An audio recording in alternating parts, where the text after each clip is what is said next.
Hello, welcome to the week that was. It might be a few weeks. We did a catch up one and then we let it slide a few more weeks. So we've got to catch up again. So we've made a bit of a list of just a little bit of the stuff because otherwise you'll be here forever and you'll be retiring by the time you finished all the updates. So we've just gone through and done some sections of what we're going to talk about, some of the investigations, some about the community support things. We've had some good news, we've had some more liars. We've got some updates on some of the animal plights that you've helped us with. We've had some celebrations. And there's just other things, that we wanted to talk about. So we'll get straight into it. So one of the things that we do as a facility is we do investigate when animals come into the shelter. We also quite often get calls from the community about concerns. And whilst some of them are all different jurisdictions, some might be, relating to welfare concerns for kids and animals, we have to sort of say to them, okay, well, animal welfare is RSPCA, Animal Welfare League and the police. Kid welfare's, that's obviously definitely police and dogs and stuff like that. Quite often some of these cases actually cross paths, don't they? Yeah. And we've had quite a few where cases have started off that they've been with the RSPCA and then something will happen, somebody will do something that will then take that investigation from the RSPCA's hand and then put it into a council hand. Not great, because in that situation that we don't have the same powers to prevent them from getting animals again or having them physically charged with things. So in regards to one case, I suppose we talked about it a little bit with, was it Lexi or Ruby? One of them was left behind, the owner moved out, took their dash hound. Was that Ruby? I think that was Ruby. Yeah, I think it was Ruby actually. They moved out, they got evicted, came home, got the dash hound, took off, left her in the house. RSPCA in the property, and RSPCA got notified. They went through and put stickers on the gates and was monitoring. So how's situations like that? If there's a accusation that an animal has been abandoned, they have to sticker the house and all entrances to the property just to make sure that nobody is going back and forth feeding that animal and nobody sees it. And so the way they determine that is whether or not the sticker has been broken. So that's a process, and then the inspectors will go back and check that sticker. If it hasn't been broken, well, clearly no one's looking after the animal, and they will remove those animals. In one case like Ruby, the sticker was broken by people breaking into the property. They'd known that they've been evicted, they knew there was stuff left behind, and people went in and helped themselves to stuff that was still on the property. Unbeknownst to them, Ruby was probably hiding under the house, and so they've left the gate open and Ruby's gotten out and she's been picked up as a stray. Now immediately it was identified by the ranger that the dog was from that household. They've gone there, saw the RSPCA stickers there and contacted, but the problem is that is no longer an RSPCA jurisdiction now, it's a council, because the dog is now classed as a stray. Now we know the dog was left behind, but without somebody thinking about their actions, it then prevented any further action against that owner in regards to abandoning their animal. So, so that's the sort of things that we often get cruelty cases overlapping by different situations that occur. And we've had a few of those. Now, one of those was a dog called Odin, and he was brought here as a stray dog, and I suspected further. And anyway, I did some checking and I actually traced Odin back to a different address. And when I got to that address, there was an orange sticker from RSPCA on the gate. Now, obviously, they've gotten aware of it, that the RSPCA have come around, and so the dog was picked up and brought to us as a stray, and we've caught them out. In the course of that investigation, what has actually happened, it has opened up another can of worms, because when we went there to speak to them about the allegations and what we've proven, we actually found another dog as well as some puppies. So one dog led into 5 dogs. And so we're now in helping rehome some of those other dogs. We've managed to identify them, we've got them microchipped, and so I suppose in our investigations, it's not always a straightforward thing. It always leads into other avenues. And we see that a lot, don't we? Yeah. Always, yeah. So that's the case in regards to Odo. Another case, which we'll talk about a little bit more, is we had another stray dog coming. They called to say they had another dog found in the community, but they kept it. They found it on the 26th of November, and by this stage it would have been roughly a week. Now I sort of thought, no, I smell a rat. In that investigation, I was able to prove that Boss had actually been there for a considerable amount of time. Well and truly, couple of months. Yep. Yeah. So while I was investigating Boss, I also came across Misty. So Misty was another dog that, while I was talking to neighbours, making some inquiries, he said, look, I've got a problem. He said, my daughter has left this dog with me and she's not taking it back. I really can't keep it, and I need a helping hand. So, good Lord, I go off to sort out one dog, and I've actually having to sort 3 dogs out. So, Boss, Misty, and now we'll be dealing with a dozer. Now, mind you, this same complex block is where our shadow with the mange came from. So now... Right. That's all in the family kind of thing. So, my God, now when I hear this street, I'm going to be like, because that's 4 dogs that I've had to deal with in this one unit block, which is a housing commission area, which means nothing. There's nothing wrong with that. There are a lot of responsible people in housing commission houses. My mother-in-law was one of them. But yeah, so again, one investigation leads to another one, to another one, to another one. I'm going to ban myself from going out and investigating soon. Oh, you could never. No, I could not. Because it's very important to me to get to the truth. So in regards to Boss, I said to the lady, well, what have you been calling him? And she said, haven't been calling him anything. It's not my dog. Calling mate. And I said, oh, okay. So through a series of events, I'm like, okay, well, you said you put it up on Facebook. I can't find it. Can you show me the photo you put up with? And she said, sure. She showed me the photo. Lo and behold, it's time-stamped, isn't it? I said, look at the date on that. She went, oh, have I had him that long? I said, yes, you have. Just a few extra weeks you can tack on to that 1 week that they said they had. So I said to her, look, we're going to bring him in. We'll have to microchip him. Boss! I said, oh, so we're calling him Boss then? The look on the face was like, said, can't take that back.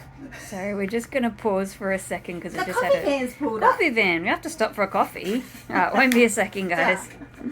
Okay. Hello, welcome back. Remember we stopped for the coffee van? Yep. How long ago was that, Tony? What's today's date? 20. That was about 2 weeks ago. 2.5, 3 weeks ago. It's a long coffee break. It was a long coffee, yeah. It just happens. We just get caught up in so many things that happen at the facility, but we also get caught up with things that happen outside the facility. That happens a lot. So quite often the girls, they don't get to escape here, do you? Mm-mm. But I do. And it can be that I'm going out helping the scanning angels, helping rangers, or helping people that have concerns out in the community that just need help. And so we've had a few of those actually. So one of them started off where we took a phone call from a passing motorist to say that she'd seen a guy walking with a young puppy, and the puppy was in a bad way, and she was really concerned for the welfare of the dog. And Janine sort of said to her, look, maybe report it to RSPCA. Well, it played on my mind, and so I got in the car and I went looking, and I couldn't find this guy with the puppy. So we called the finder, the person that called, and said, which way did he go? Was he walking this way, or was he heading out of town? And she said, no, he's walking this way. So I ended up coming back and changing directions, and I ended up finding the gentleman, and he was pretty distressed. I could see that, and I pulled over and I said to him, what's going on? And he was quite upset because he'd called previously to say that he was presenting himself to the police station. He was wanted on an outstanding warrant, and he had to give his dog away. And so anyway, we put 2 and 2 together that this was probably the guy walking. So I went looking for him, and I did find him. He was sitting on the ground, and I said to him, look, you can't, mate, your dog is really in a bad shape. Get into my car, I'm going to take you back to the pound, we'll give her some water, get her into aircon, and we can talk this through. But, you can't be here on the side of the road. And so we did. We brought him back here. He was telling me that he'd organised the breeder of the dog to take the dog back because he really didn't want Eshe in the pound system. And she was quite happy to do it. She was lovely. It was an accidental litter. She rehomed them all. But the moment this guy called up and said, look, this is the situation. I'm going away for a while. I need somewhere for him to go. She's offered to look after the dog until he gets out, or she will keep him. So we did all paperwork, the 3 of us, and we got all that supported, and he was quite scared to face the police by himself. So after we got his dog sorted, I drove him to the police station and stayed with him until they took him away. And it's not just I got chastised by a staff member saying, if he's wanted by police, Dee, why would you have him in the car? Why would you?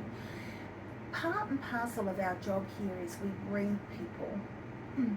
And I'd never once felt threatened by him, but what I did feel was he loved that dog with everything, and he walked. By that stage, by the time I caught up with him, it was about an hour and a half, and he was not handing himself in until he knew that dog was okay. That says a lot about a person. That says a lot about him. And so, I drove him over to the police station, and we sat in the park for a little bit, and he said, please, I just need to have a smoke. And I said, that's fine, mate, we'll do that. In the meantime, the police had cottoned on, and they came to the pound looking, but of course he was with me. And I said, look, come on, you can't avoid it forever. So we got up and started walking in, and he went a much happier person knowing that his dog was okay. And I really wish that all people would consider their feelings, their dog's feelings and welfare like this man did. You know what I mean? So that was one sad situation. We've had a couple of other ones where owners have died, and the family have contacted us and said, look, we can't have the animal. So in particular, Max, the brother-in-law called us and he said, look, my brother-in-law died in hospital yesterday and he's got a dog. It's staying with a neighbour, but she's now gone into hospital, so we have to go pick up the dog. We've got nowhere to take it. What can we do? He said, I've got cats, and he does not like cats. So we, trying to find anywhere for animals to go at the drop of a hat is not easy, but we felt that we had to step in and help as much as we could. So we started making phone calls for Max, and we got him sorted, and we had him surrendered and we got him sorted. Max is in a new home now. The same thing happened to Pearl. Pearl's owner died, and the family got a phone call from police to say that your father's died. Now, the daughter and him were estranged for about 9 years, so she didn't even know he had a dog. I had met this individual before. He was delightful. Not surprised that the daughter was estranged for 9 years. Oh my gosh. He went through the alphabet. By the time he got to C, I just about had enough of him and gave him what for. It turned out when I got the address from the daughter, I thought, oh, it's my friend. So anyway, I went over there, and like I said, the daughter was estranged. She didn't live close, and so she went over and fed the dog in the yard, and I said, look, save you travelling every single day. I'll do every second day for you. I'll go and feed her and keep an eye on her. And I said, and what we'll do is we'll do some assisted rehoming for her, because the lady had her own dogs as well. And the dog wasn't microchipped. Such a people pleaser, that man. So what we did is we ended up chipping Pearl, and yeah, I'd gone over there the next day to do the feeding, and I've gone into the yard and I'm calling her, and the gentleman was a hoarder of everything. There was just piles. I was going through piles looking for the dog. By the time I got to sort of, from this side to that side, I started to panic because I couldn't find her. So I came racing back to the facility and I called the lady and I said, I'm so sorry, I can't find Pearl. And she said, oh, one of Dad's mates came and got him and said, look, he'd love to have her. Thanks for letting me know. She said, I'm so sorry. And I said, look, as long as she's okay. I'm racing around thinking, oh my God, the pound manager's lost a dog that she's supposed to be helping care for. So that was another situation where we got involved outside of the facility. We also get roped into a lot of situations. And so we had a gentleman come and say that a dog had been abandoned at a property. And we said to him, well, abandonment cases don't fall under our jurisdiction. We don't have the power of entry to go in.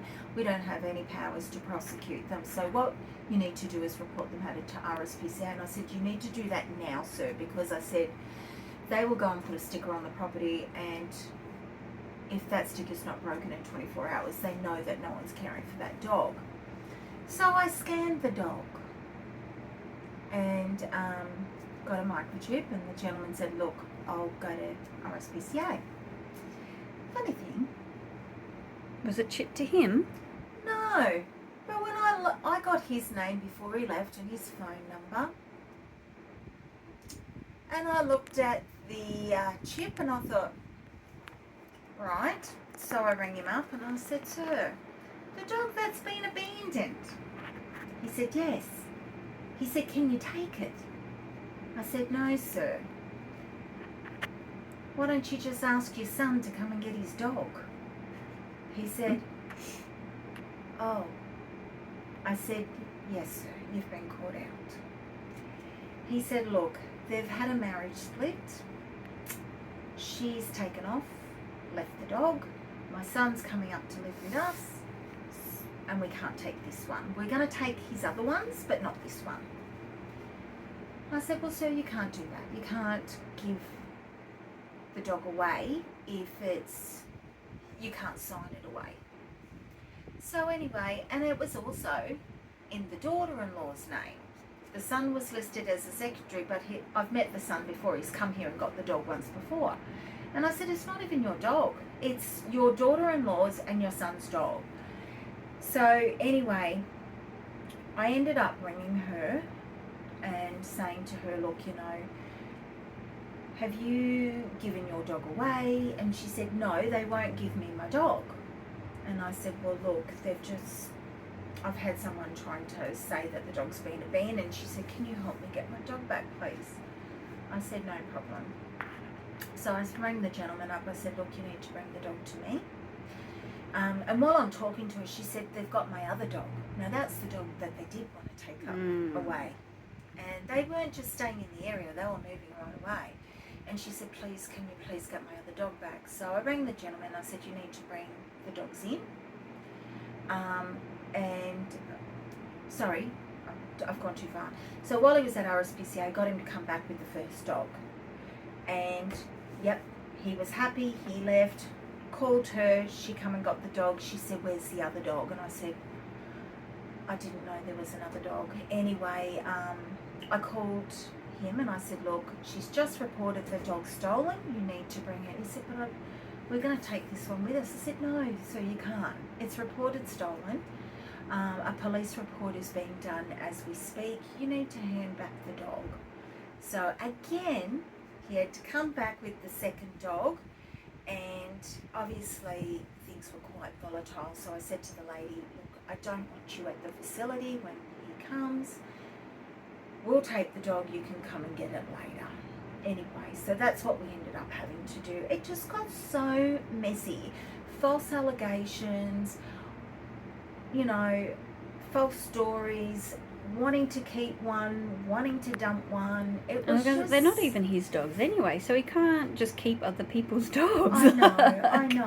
And so we were able to reunite the two dogs, and police kept saying, because I consulted with police, consulted with rangers, and they're like, civil matter. Like, okay. And that was the thing. Nobody would jump in because everybody kept saying, oh, it's not our department, it's not our department. And all she wanted was her dogs back, and he wanted one gone. Yeah. So that was easy, got that one back. But then I said, you know, like, so give her other dog back. It's going to be reported stolen. You're going to be charged. I know you've got the dog, so you may as well bring it back. And the gentleman was fine. He said, look, I don't want to get involved in it. I said, neither do I. But the right thing is, they're her dogs. Mm-hmm. But again, we get caught up in a lot of stuff. Yeah. The next one led on from an investigation. I think I touched on that on the first little bit of the pod.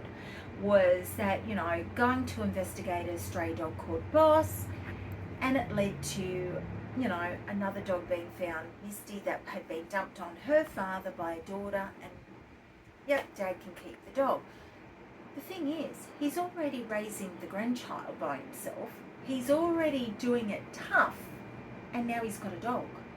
A Kelpie in a tiny little unit. You can imagine how excitable she was, and the yard looked like a bomb hit it because she's bored. Yep. She's bored. She's ripping everything up. She was only young as well, wasn't she? Yeah, she was only a baby. Yeah. It ended up working out really well because at that time we had Breezy, and Breezy got herself adopted, and Breezy was a Kelpie. Mm-hmm. And this gentleman rang. He said, look, I've just lost my 14-year-old Kelpie. He said, I wasn't going to get another dog, but he said, I can't have not a dog. He said, I can't cope without a dog. I'd need the companionship. I said, okay, what sort of dog suits you? And he said, well, I was ringing up about Breezy. And I said, look, I'm really sorry. She's been adopted. And he said, Kelpies are my thing. I've grown up with Kelpies all my life.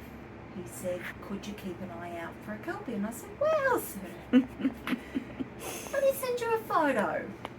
So I sent him a picture of Misty the Kelpie that I met, and they got on beautifully. I organised a meet and greet with the gentlemen who had her. And Misty, even when I went there, Misty sort of barked at me and was like, yeah, who do you think you are? As soon as this gentleman got up, did the meet and greet and everything like that, spent a bit of time there, went to get up, she started crying for the gentleman. And the guy said, stop, you can have her. She likes you.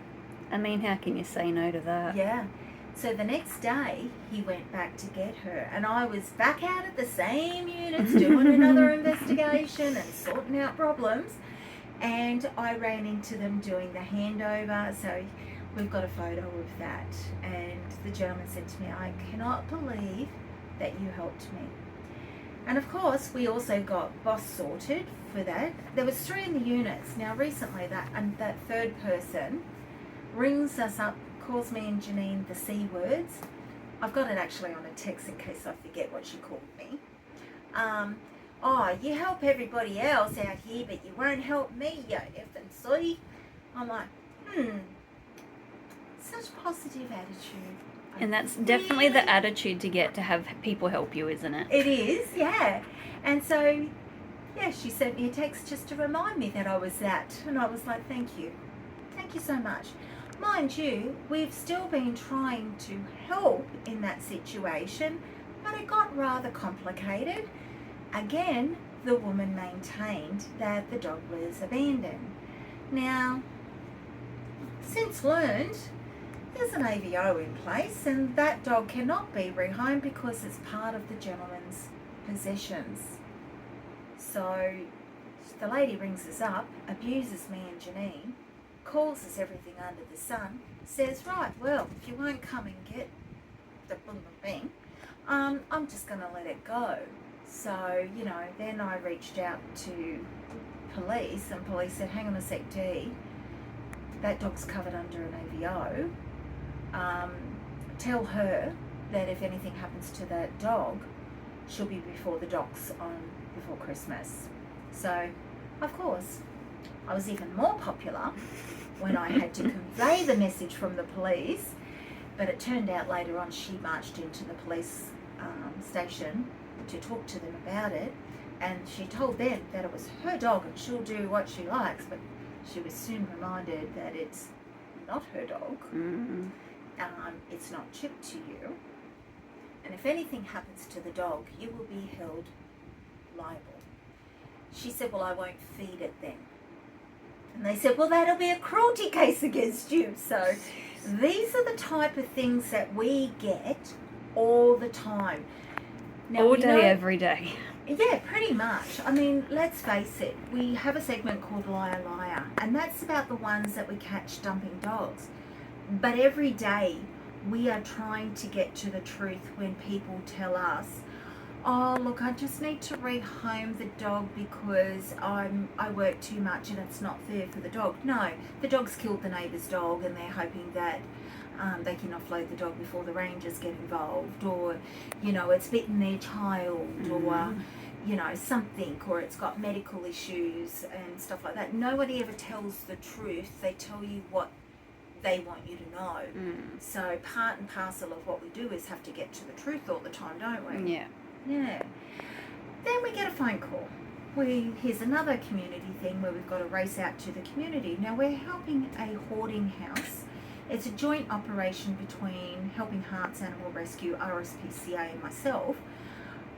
A couple of elderly couple have a lot of cats in their house and they can barely look after themselves. Now, in excess of, I think we've got something like in excess of 37, 39. Yeah, there's a lot. There's a lot. Oh, plus the new babies. So, yeah. Yes, it blew out very, very quickly. So I think the first day we might have removed 9, and that night we then came 15. Mm-hmm. Yes, and then a couple more days later we came a little bit more. And I'm like, oh, this is the gift that keeps on giving. Yeah. Oh.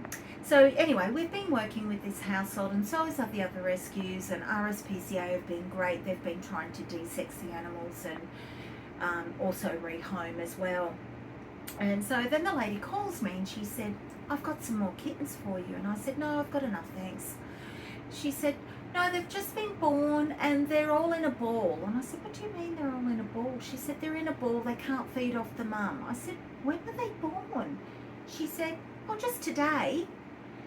And I said, so are they latching on to mum? She said, they can't, they're all in a ball.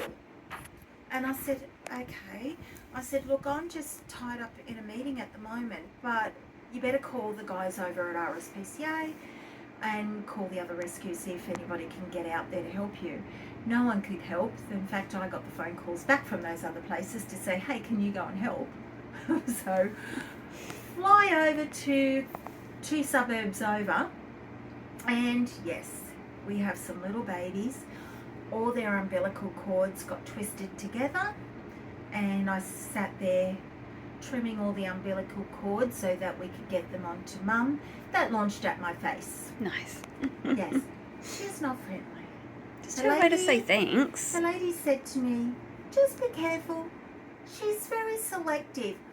And I was like, stepped aside, and she hit the wall where I was standing. Yeah, right. She was like, I'll kill you. So anyway, I said, shut that door for a sec. Cleaned up all the babies, put them back, and I said, okay, she'll go back to them. Rang her later, yes, babies are all feeding on mum, doing well. So she said to me, so when you're ready, there's these 6 and there's 8 under the house. I said, we've still got 14 adults to sort out at your house, and now you're telling me there's 14 kittens. So you've gone back to 24 cats at the house. Mm-hmm. She said, yes, love. I'm like, oh my word. But that's how easy it is for these things to happen, isn't it? And that's how quickly it is that it gets out of hand. Feeding 2 stray cats, 1 boy, 1 girl. Mm-hmm. And now it's such a big problem. Yeah. So another one that we also helped, and this is the last point of the community support program. This is from 3 weeks ago. Yes, there's been more in between. There's been more between, but let's just concentrate on these that have been sitting on our desk for a little bit. Yep. The last one was a dog called Frankie. The owner was actually in hospital, and she'd been paying for Frankie to be at a pet boarding facility. She didn't get well like she was supposed to. I think we might have to pause again, Dee. Mm-hmm. Just had somebody drive in. Sorry about that, guys. Yeah. We're back. I think they must have been just looking at our Christmas lights. Yeah, maybe. They've driven off, haven't they? Yeah, I didn't even get out there. Yeah, so we had a lady that was in hospital. She had her dog in a boarding facility, and unfortunately, it's been decided that the lady can't return to her own home. She needs to go into what they call supported living arrangements, and so that means she obviously can't take her animal with her. So Frankie was quite elderly, actually. I think she was 8 or 10-year-old Jack Russell Cross, not sure what. But anyway, we reached out to some of our partner rescues, and we were able to get a rescue group to pick her up directly from the boarding facility for this lady. Mm. So it ended up being really well. I mean, we get a lot of cases where you just can't say it's not my problem, you know what I mean? Because it comes at you from all angles in the pound environment, because when you start talking about animals, they just assume that you'll help with everything. Mm. You'll fix everything. Yeah. And, I know that the last couple of weeks, Sunday Singers has been quiet, but it's not quiet during the week. No staff are on holidays because there's no work. We're still a full crew. We're still dealing with a lot of animals here. I mean, there's some days here that we've had 30 odd animals on site, more with the cats, isn't it? You know, and so we just don't get to show you everything because during the week, I suppose if we had a camera on us all week, you'd see animals coming and going, rangers coming and going, us jumping in vehicles with rangers and sorting out things. And so we're always out there, and we're always just trying to help where we can help. And you know, we'd love to be able to help every single person, but all we can do is tackle one issue at a time, and that's what we do. So that's just some of the issues that we've tackled 3 weeks ago. Yeah. So we've got some photos. Yeah.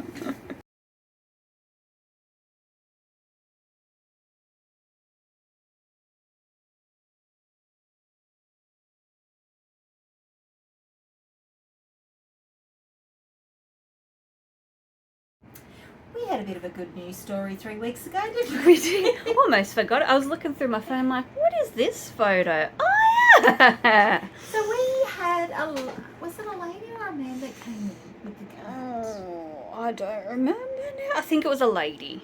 It was a lady. Yeah, that's there was right. a lady. Sorry for the lady. A lady came in. This cat's been hanging around her place. Sort of probably attracted because I think she had her own cat. Yes. And he would upset her cat. Yeah. Yeah, so anyway, she brought him in for scanning, and beep, we found a chip. We ended up calling the owner, who was ecstatic. Turns out Georgie, the cat, has been missing for 4 years. Now, I remember this case very well. So Georgie went over to the vet clinic at Morpeth to be desexed. Coming out of the vet clinic and walking back to the car, the carrier opened up by accident and Georgie escaped. And the lady tried looking, she reported him missing, it went on Facebook. It was a big thing to find Georgie. Georgie was still found in Morpeth, but he's just been helping himself to other cats' food. He was alive and well. He was still a beautiful cat. Big, giant fluff ball. Yeah, but he was super friendly. So the finder ended up taking Georgie back to his mum, who was ecstatic. Yes, they didn't get any photos of the reunion because they were too excited and both of them were crying. Yes. But we've got some photos We of have a him photo here. of Georgie when he was here, but you know, such an important message, you know, it was such an important reminder why you should microchip your animals. 4 years been missing, and she could not wait to get him back. So good. Yeah. Just want to give you a few updates on some of the dogs. I know that you guys were very interested about Koa. I know we have done some updates. Yes. So Koa is still going very well. He's starting to get a little bit cheeky with his foster carer, which she absolutely adores. She calls him her Koa bear. And I think she said he started rumbling at her the other day. And I said, what do you mean? Like growling? And she said more like talking to her. And she said, I just love it, Dee. And I said, oh my God, this dog's going nowhere, isn't it? I can just see it. So Koa's going really well. He's putting on weight. He's very curious about the other dogs. And he's starting to sort of lay closer around where they're hanging. So that is Koa. Bella and the pups, which was the mum dog and the pups, and they were in quarantine they for were a few in Sunday singers. quarantine for 2 weeks because they were known from a known parvo household. They passed their quarantine period beautifully, and they went to rescue, and it was great. So the pups went out first, but the rescue came back and got mum. Which doesn't happen very often. It never happens. The biggest issue that a lot of rescues, they can find a puppy to slip into someone's household because, you know, they've got existing animals and puppies are easier, you know. But to take an adult into an existing household that's already got an adult dog, it can be problematic. You've got to keep an eye on them, introduce them slowly, make sure that it's going to be the right fit. And sometimes finding somebody that wants to take on an adult when they work and they're not going to be there is a little bit more challenging for a lot of rescue groups. Unfortunately, there's just not enough people out there like Pete that doesn't have an animal that just thrives by fostering. Most people actually either fall in love with their dogs or they've got existing dogs. Yeah. So anyway, they were amazing. They put a call out because their motto is they don't leave the mums behind. So that's a big shout out to Kate and her team. They came back and got Bella, and she's doing very well. Now, the big boy, Sargi, who's in board and train, we're going to do a separate post about him this week because I've been getting lots of photos. He's doing really, really well.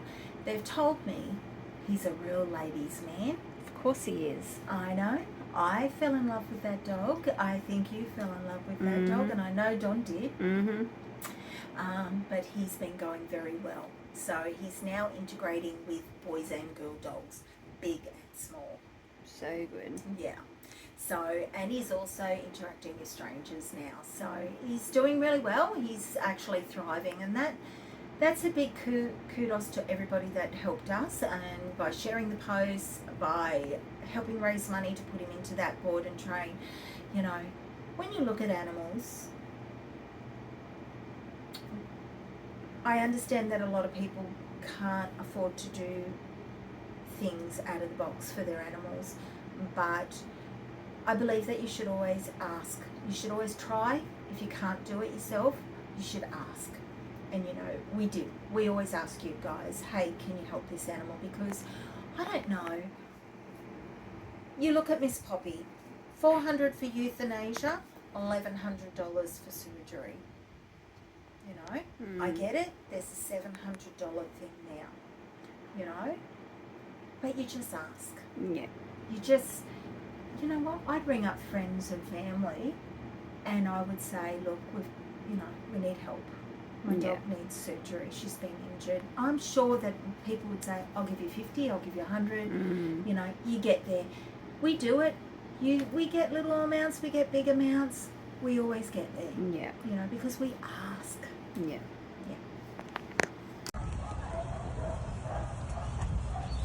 Hello, Max.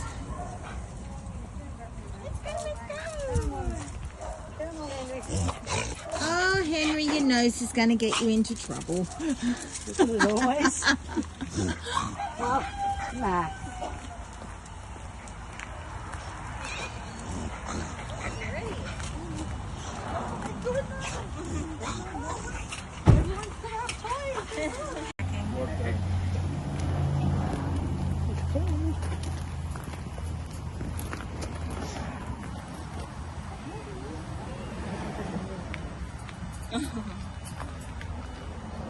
I'm going to give you some water.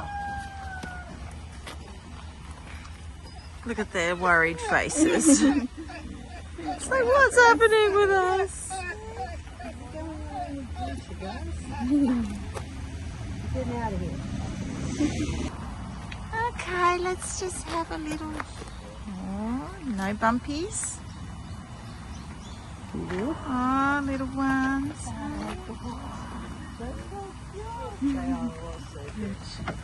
There we go.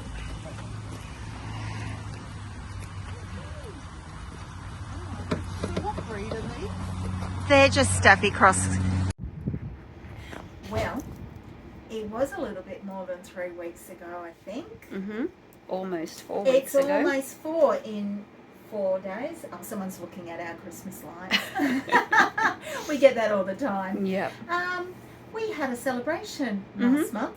Yep. It was somebody's birthday That we tried to hide. Yep. that somebody did not want anybody to know about. Pat ruined it. Thanks, Pat. Yep, Pat made a cake and we got her to the table. We sang happy birthday to her, and she might have made a threat about taking photos, but we did it anyway. So happy birthday, Tani, for last month. Yep. Thanks. So obviously Christmas time we decorate the facility, and of course we went out this year and decorated everything. Tani's had a whinge that we've spewed Christmas everywhere, and that means putting up a lot of Christmas lights. Unfortunately, we have had some harrowing winds up here, horrendous storms and heat waves as well. It's crazy. So the Christmas lights, the blow up stuff, have really taken a hit, and we've lost a lot. And we've had Beck sewing them up. Unfortunately, we're not going to get another Christmas out of some of them, but Beck did get them sewn up and put back up. So, yeah. Which is why a couple of Sunday singers ago, I think there was the whale in the Sallyport That's right, area. he'd been repaired. That's right, Yeah. yeah. So, we like our Christmas cheer, but geez, it's the Australian weather over here for those overseas. It's been very challenging, very hot, very cold, very windy, very rainy. Do not say very cold. We did have a couple of cold days. Yeah, we did. It wasn't that cold. Yes, I felt like it was. Oh, stop it. Anyway, so we copped some damage. Yes. Thanks, Beck. Thanks.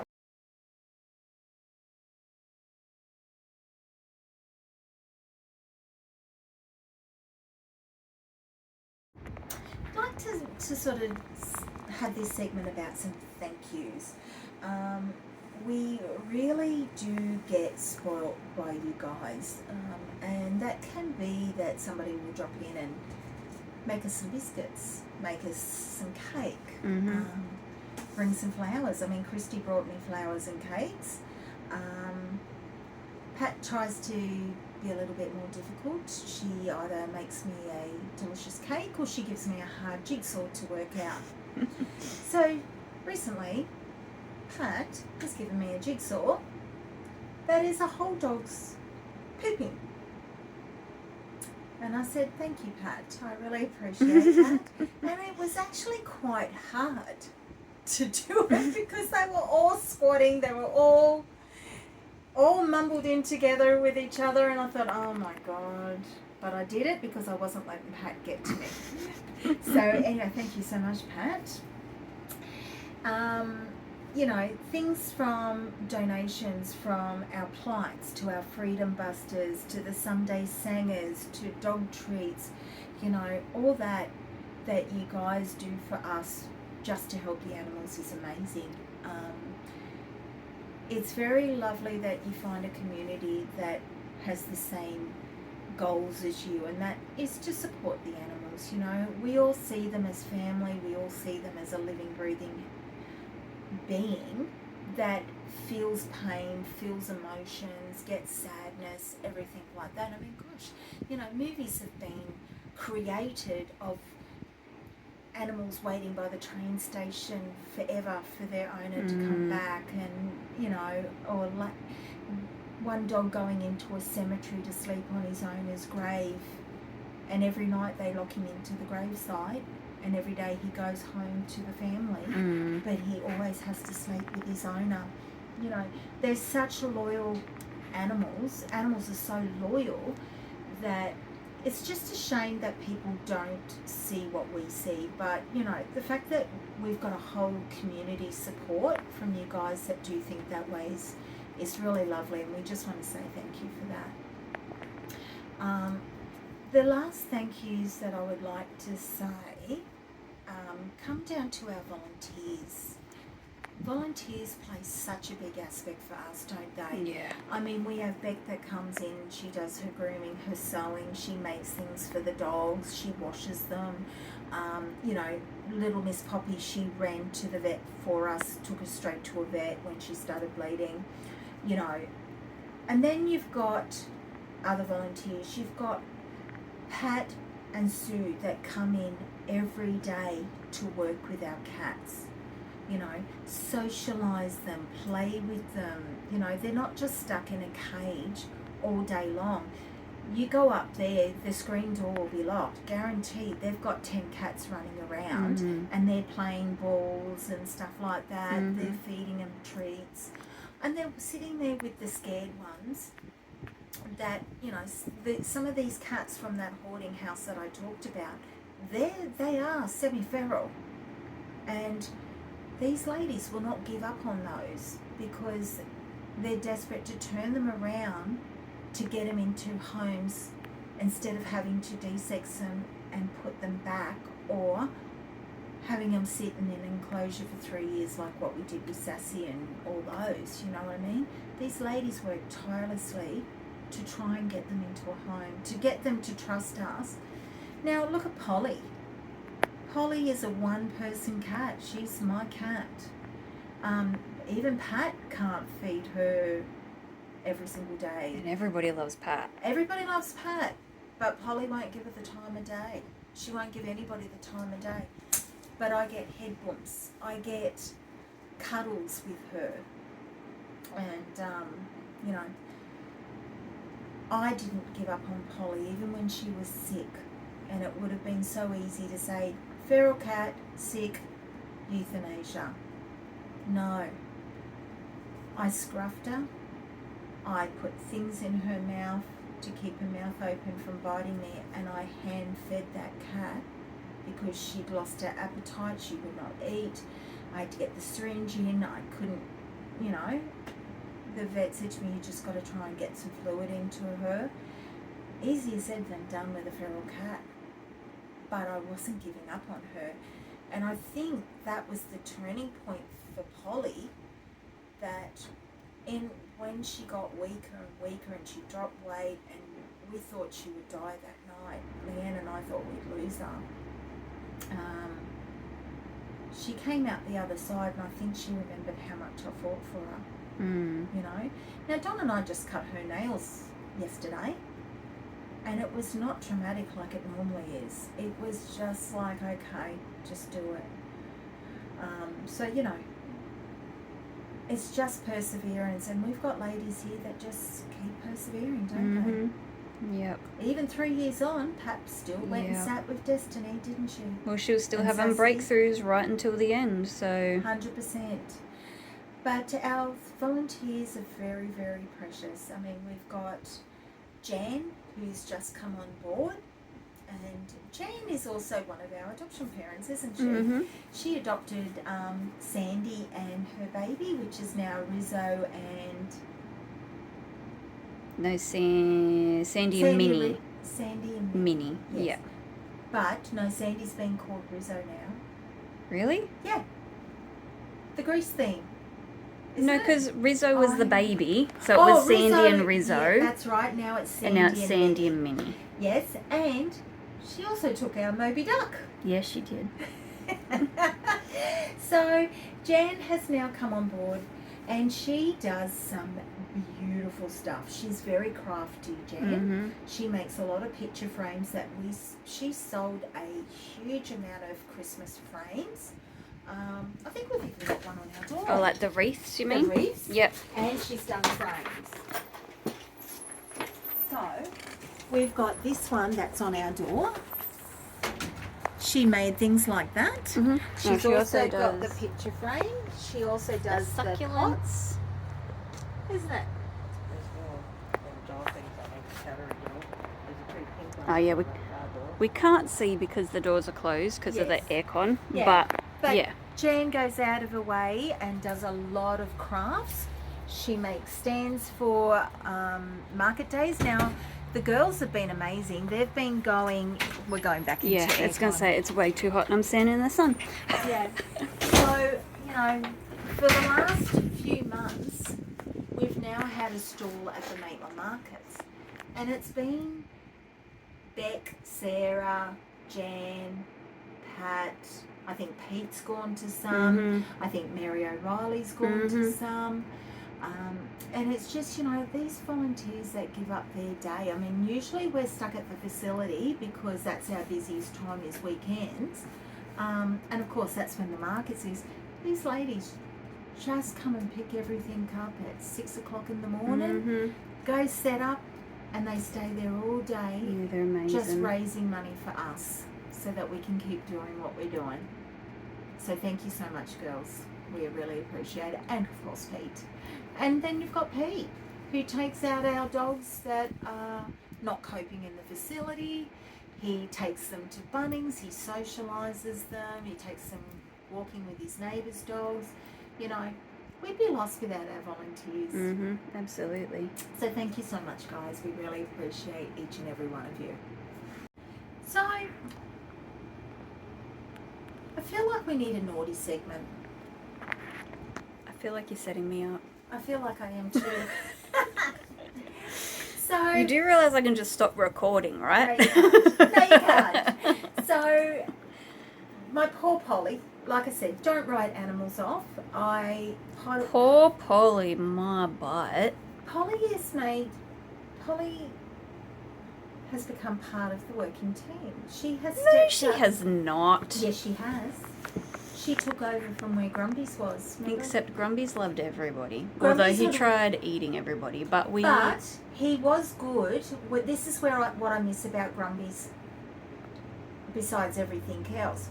Grumbles would walk up to any animal like he was Mike Tyson. Dear. The dogs would get some sort of vibe and you'd see them crouching back, looking, walking away. Polly, on the other hand, hasn't got that bit yet, has she? No.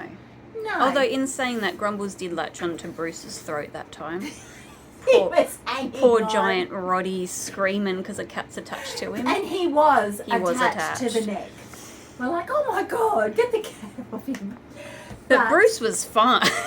Bruce was Bruce just- is good with I cats. think Bruce's eyes were like, don't move, just get the cat off me.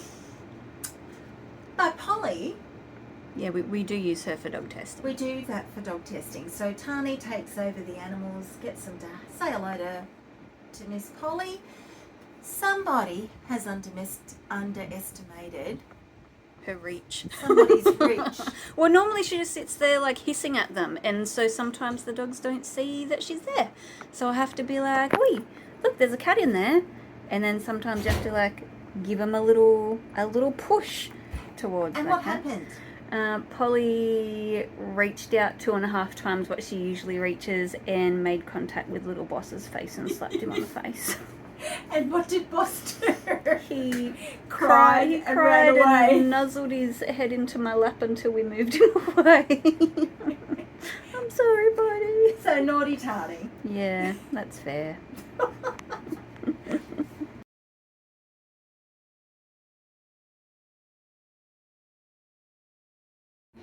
So we're finally coming to the end of the stuff from 3 weeks ago. The previous week that was, yeah. Yeah. Which was catching up from like a month's worth. Yes, it was, yeah. So just a couple of things. You know, we've had some sad moments where we've had to say goodbye to some dogs. Unfortunately, they had council orders on them. And so it really does break our hearts because we get to spend a lot of time with them. We treat them no differently to other dogs that are here. We give them Sunday singers, we cuddle them, we walk them, we do what we need to keep them calm, and we want them to know that we care. We do care. So unfortunately when we do lose some, we just don't see the sense in how things can go wrong so quickly, but in a lot of cases it does. That not walking the groceries into the house and not shutting the gate and thinking, I'll make it in, drop the bags off and go get the next lot and shut the gate before the dog sees it. Sometimes it just doesn't work that way. Sometimes they just dart off. I had a dog in here this morning that I rang the guy and I said, look, I've got your dog Echo. And he said, what? He calls out to his wife and he says, where's Echo? She said, in the backyard. He goes, can you check? I said, sir, I can assure you, Echo is with a finder at the moment. And he said, oh my God. He said, the gate is closed. He said, oh my God, I've just come home from night shift. He said, I've just walked through that gate and not noticed that she's walked straight past me. And it's as simple as that. Now you throw in the mix a dog that's not dog social or anything like that, and it's just, it's just a recipe for disaster, and sometimes we get a lot of owners that it's all too hard and they opt to put them to sleep. And it's one of the hardest things about our job. So, you know, if we can reiterate over and over again, you know, keep them safe. Put a collar and tag on them. If they're dog aggressive, make sure that you stay alert. The gate can't come open, put a carabiner in there, put a padlock on it, put something on it so it makes it hard for that gate to go open. And make sure they're microchipped so that, you know, a lot of dogs in the community get found are scanned by vets or scanning angels in the community. Half the time they don't even have to come into a pound these days. So, you know, just making sure that you're doing as much as you can to protect them is certainly worthwhile, because we would hate for you to see what we go through sometimes, and it's horrendous.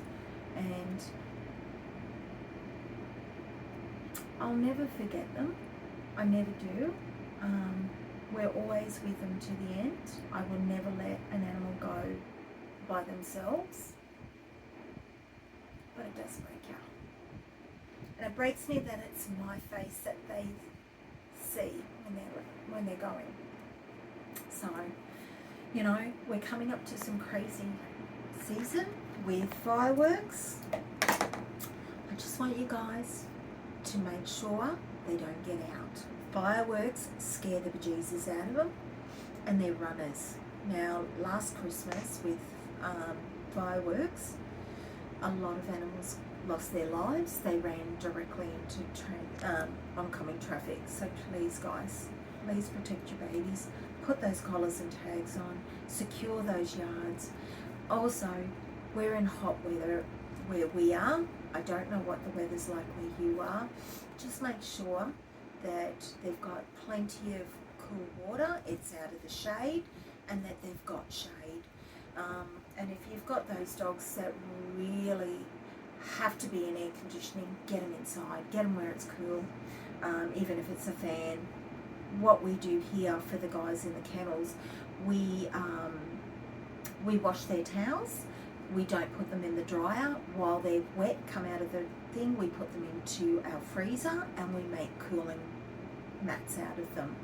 And it does last a lot longer, and we find that they don't tend to chew them up like they chew the blue mats up. So, you know, just doing all those sorts of things.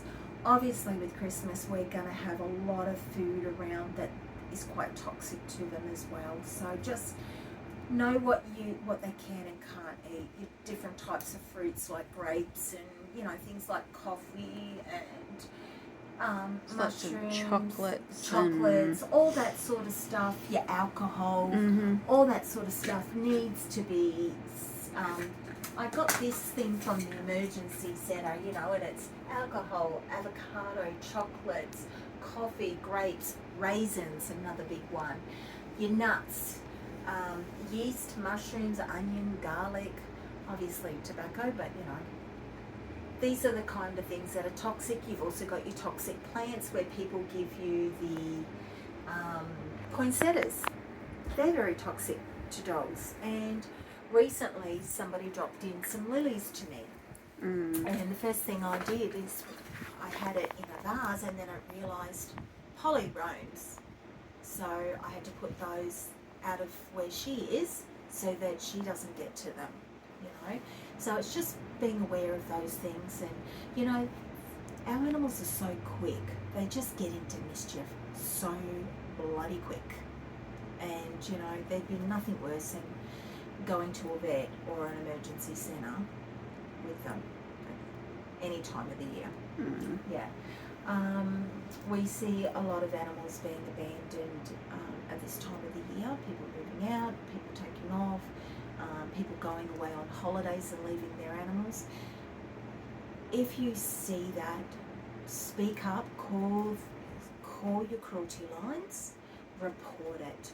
Don't turn a blind eye, don't just assume. Now, I've been out with rangers this week to a household that I had a phone call to the facility saying they think the lady's done a runner. And I went over there with the rangers, and there was 3 dogs there, and their water dish, now this was the 41-degree day the other day, their water dish was on the side. They had no water. We couldn't see any food. So the rangers called our RSPCA inspectors, and the inspectors went straight over there and got those dogs settled. Nobody remembers seeing that lady for about 8-9 days. Yeah. So thank God I didn't take the thing of not my problem, call the RSPCA. What I did is I then said to the rangers, can we do a compliance check on this household?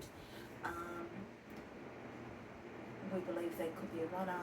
We don't know if, we need to get eyes on these dogs. Now we don't have the powers like RSPCA do, but what we did do is we put our head over the fence and we noticed straight away the water dish was on the side. Now, had we not done that, there might not have been classed as an urgent situation. And thank you very much to the RSPCA inspector who went straight there. So we got a call.